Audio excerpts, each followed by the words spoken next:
warahmatullahi wabarakatuh. Waalaikumsalam warahmatullahi wabarakatuh. Alhamdulillahi rabbil alamin, wal aqibatu lil muttaqin, wala udwana illa 'alal zalimin. Asyhadu an la ilaha illallah rabbul alamin, wa asyhadu anna Muhammadan abduhu wa rasuluh, khatamal anbiya'i wal mursalin. Allahumma salli wa sallim wa barik ala sayyidina Muhammadin wa ala alihi wa ashabi ajma'in. Amma ba'du, qala Allah ta'ala fil Qur'anil azim, a'udzu billahi minasyaitonir rajim. Bismillahirrahmanirrahim. Laqad kana lakum fi rasulillahi uswatun hasanah. Wa qala Allah ta'ala aidan, wa innaka la'ala khuluqin adzim. Sadaqallahul adzim. Yang kami hormati, muliakan Bapak Kepala Kantor Wilayah Kementerian Agama Provinsi Sulawesi Utara, dalam hal ini diwakili oleh Kepala Bidang Bimbingan Masyarakat Islam Bapak Kiai Haji Ihsan Hasanati MPD, dan seluruh jajarannya yang hadir. Yang kami hormati Bapak Rektor Yayan Nado, ini diwakili juga oleh Bapak Warek 1 ini, Bapak Dr. Gunawan ya, MPD. Juga dapat ikan Pak Dr. Sehari, ada Bapak ya, pengurus Pak Sumasail juga WNU Sulawesi Utara, mungkin Pak Dr. Sulaiman Mafiasi ya. Yang kami hormati Bapak Ketua Pengurus Wilayah Nahdlatul Ulama Provinsi Sulawesi Utara yang ditulis oleh Bapak Kiai Haji Lokman Zakaria selaku Wakil Ketua, dan juga wakil-wakil yang lain jajaran Adisia,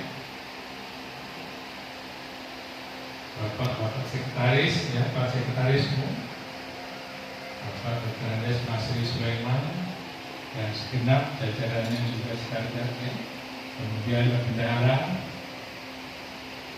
kemudian pengurus cabang Nahdlatul Ulama Kota Manado, ini ada pengurusnya, wakil-wakil ada ketuanya sekaligus, dan yang tidak ketinggalan adalah Majelis Taklim Cinta Rasul di bawah pimpinan Habib Zain bin Smith dan seluruh rombongan yang saya banggakan.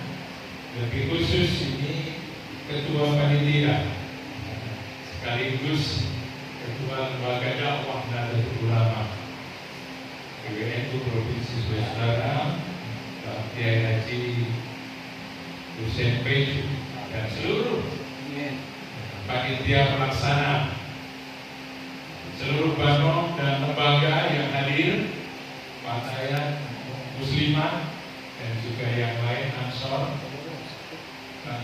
ibu-ibu, ya, para hadirin sekalian yang dirahmati Allah yang di belakang.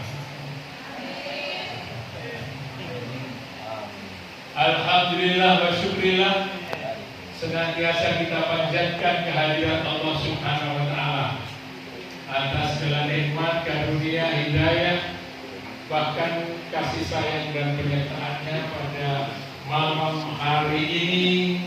Kita bisa bermuajaah memenuhi undangan Ketua Panitia Maulid Nabi Muhammad Sallallahu Alaihi Wasallam tahun 1445 Hijriah pada malam hari yang dilaksanakan oleh pengurus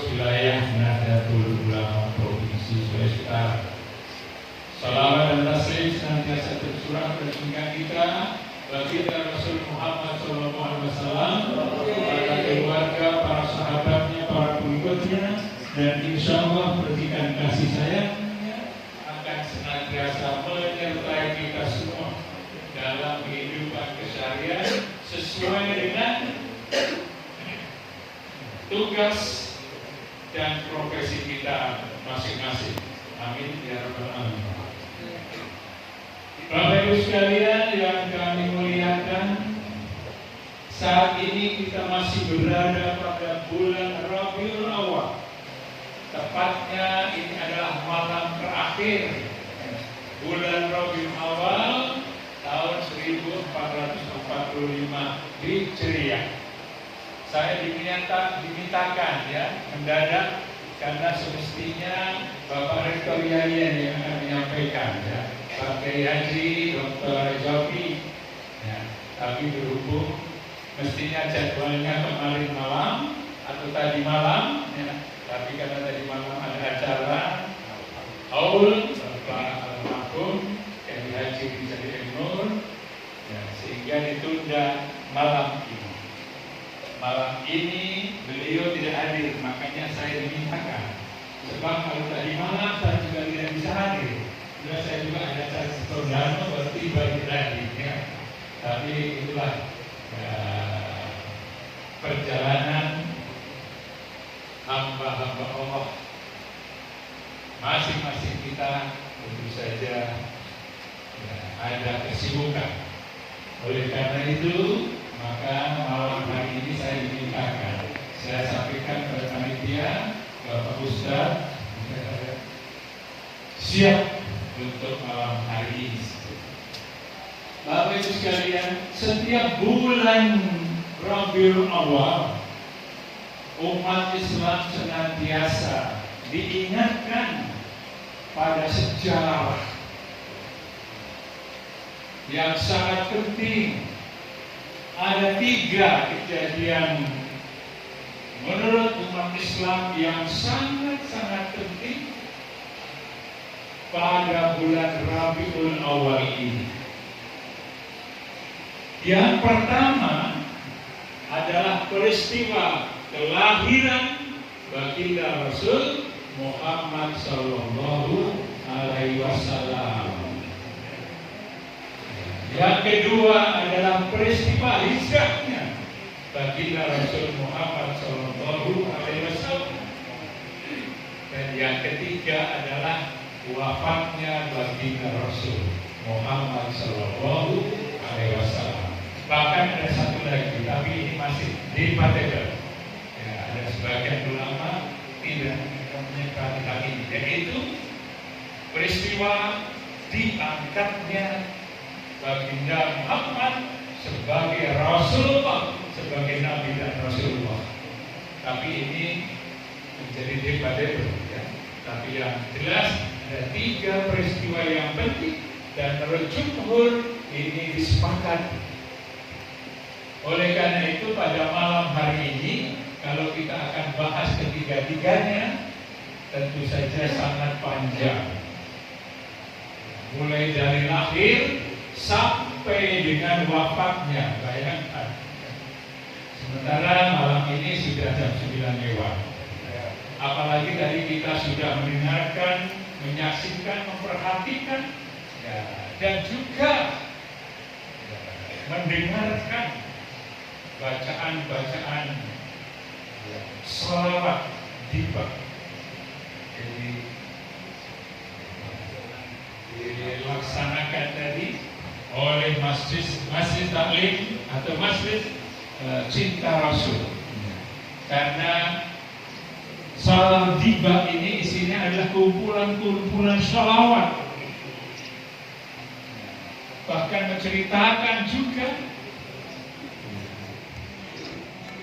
baginda Rasul Muhammad SAW, bahkan sang ibu si Aminah ya, sampai dengan hal-hal yang dilakukan oleh baginda Rasul Muhammad SAW sebagai Khatamul Anbiya wal Mursalin. kita ingatkan kembali untuk refreshing sedikit. Peristiwa kelahiran Nabi Muhammad SAW yang masyhur adalah tanggal 12 Rabiul Awal. Itu yang masyhur. Tapi ada pendapat juga yang lain. Ada yang mengatakan tanggal 2 Rabiul Awal. Ada juga pendapat tanggal 8. Ada yang tanggal 18. Tapi ulama yang masyhur, beliau dilahirkan pada malam Senin seperti ini, hanya tanggalnya yang beda, yaitu tanggal 12 Rabiul Awal tahun Gajah. Karena pada waktu itu yang ada baru miladiah atau bertepatan, bersepakat pada tanggal 20 April tahun 571 miladiah. Kenapa tahun gajah? Karena peristiwa-peristiwa yang luar biasa biasanya dikaitkan dengan peristiwa pada waktu itu. 50 hari sebelum baginda Rasul dilahirkan ke dunia, maka ada peristiwa besar, yaitu penyerangan Ka'bah oleh Raja Abraha. Tapi niatnya belum kesampaian, baru sampai di Wadi Al-Muhaddith, yaitu suatu lembah yang jaraknya sudah tidak jauh lagi dari Makkah. Allah berkehendak lain.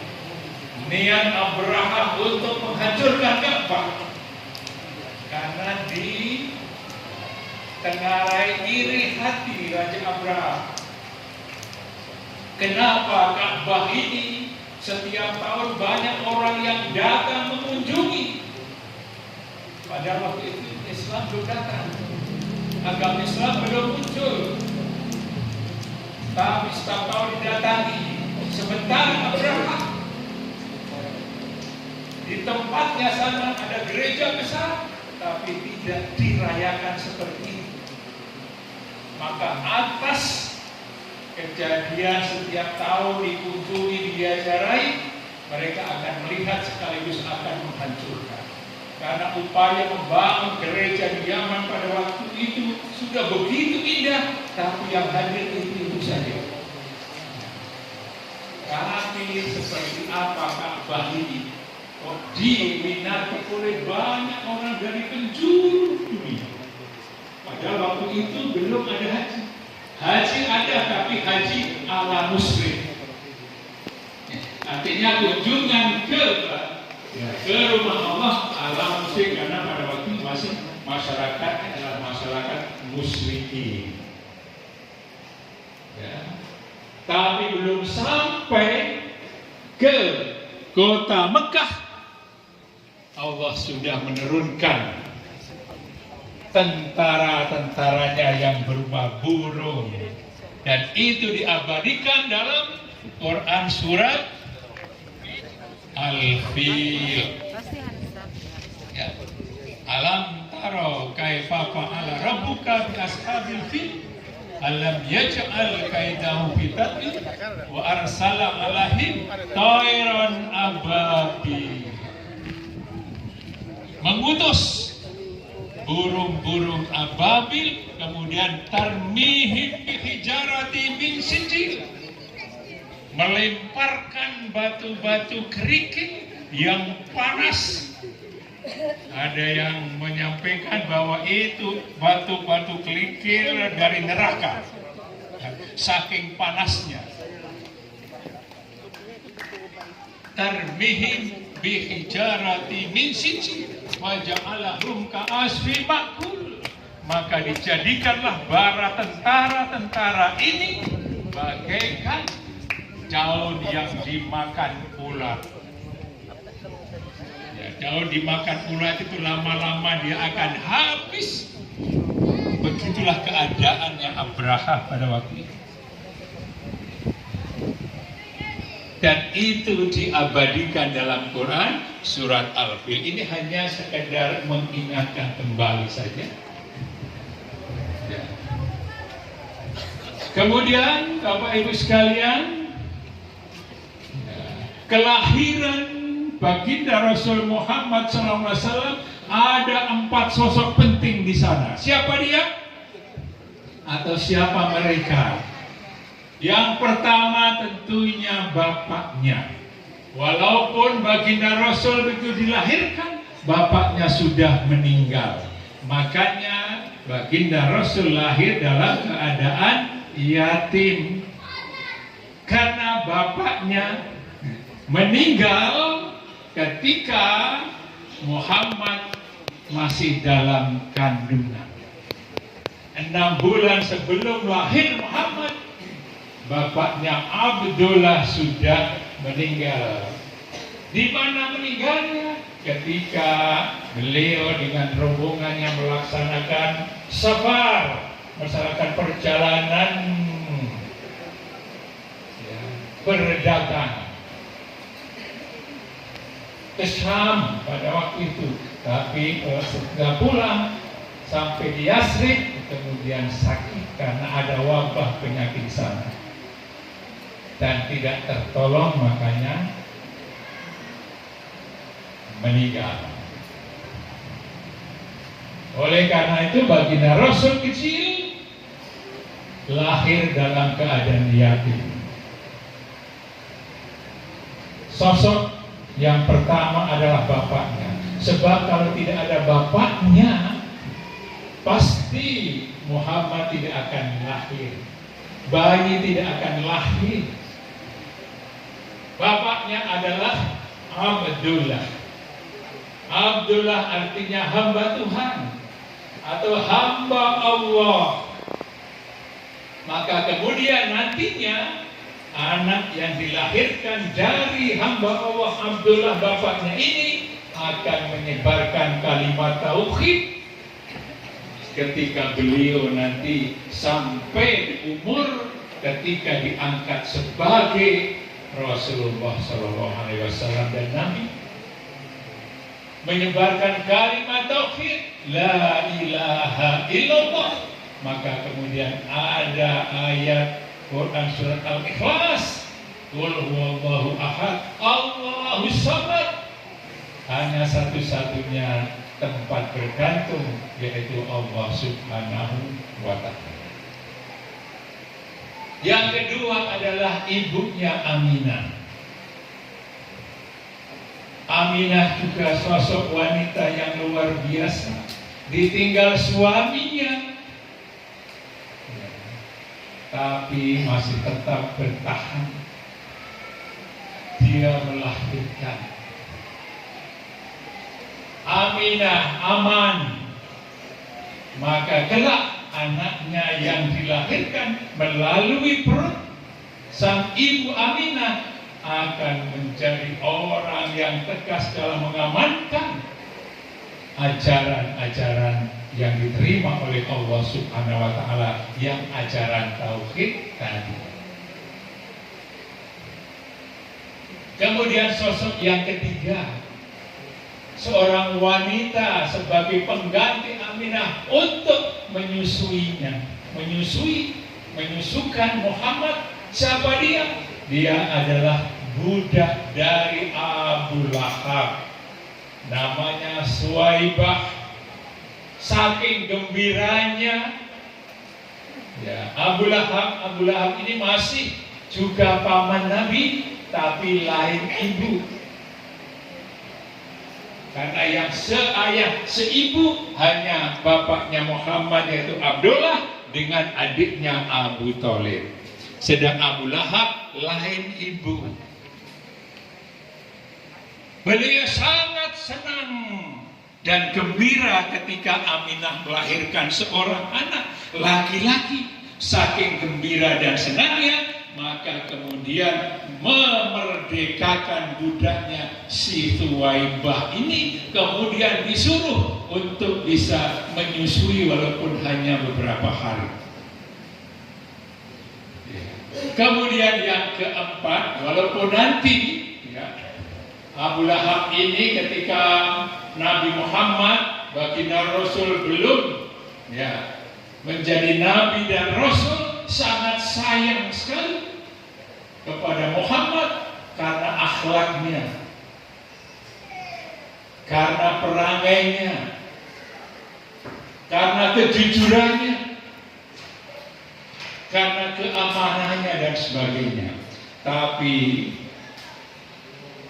hal itu mendadak berubah 100% ketika baginda Rasul mendapatkan wahyu dari Allah Subhanahu wa Ta'ala. Disitulah pertentangan dimulai. Nanti akan kita lanjutkan. Kemudian sosok yang keempat adalah seorang wanita juga. Jadi baginda Rasul waktu kecil ini didusui oleh 3 orang. Mamanya sendiri atau ibunya sendiri, yaitu Aminah, kemudian Suwaibah.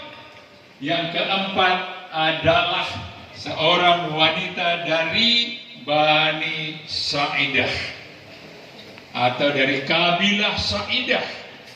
Karena pada waktu itu menurut sejarah, orang-orang Bani Sa'idah itu yang jaraknya cukup jauh dengan kota Mekah, selalu datang pada musim-musim tertentu. Beberapa orang ibu-ibu muda sengaja datang ke Mekah untuk mencari anak-anak yang bisa disusui dengan imbalan bayaran. Banyak wanita-wanita yang datang dari sana dengan mengendarai onta. Untuk apa? Untuk mencari nafkah. Apa nafkahnya? Itu dengan menyusui anak-anak kecil yang baru lahir, dibawa ke kampungnya sana di Jawa atau di kabilah di Bani Sa'idah sana. Kebetulan rombongan wanita-wanita itu datang ke Mekah. Halimah Sa'diyah yang terakhir. Karena apa? Karena yang dia tumpangi, dia bawa untanya, unta yang kurus. Karena memang konon Halimah Sa'diyah ini di kampung sananya itu yang miskin, sehingga yang ditumpanginya pun unta yang dibawa dengan kambingnya itu adalah yang kurus. Makanya datang belakangan, sementara yang lain sudah mendapatkan, sudah mau pulang ini. Dan tinggal satu-satunya, yaitu putra Aminah yang namanya Muhammad. Pada awalnya orang-orang dari Bani Sa'idah yang banyak itu tidak melirik Nabi Muhammad. Ya. Karena apa? Dengan alasan karena bapaknya sudah meninggal. Karena dia seorang yatim, tidak terlalu kaya lagi. Walaupun kakeknya Abdul Muthalib adalah pembesar di Quraisy di Mekah pada waktu itu. Maka Halimah Sa'diyah karena terakhir kemudian ditawari oleh Aminah untuk menyusukannya ini. Tadinya ragu-ragu, tapi suami Halimah Sa'diyah itu menyampaikan, "Wahai istri, ambillah, karena ini adalah terakhir. Mudah-mudahan ini akan membawa berkah untuk orang keluarga." Kalau bahasa Manaduknya begitu. Akhirnya dibawa lagi. Anak itu dibawa.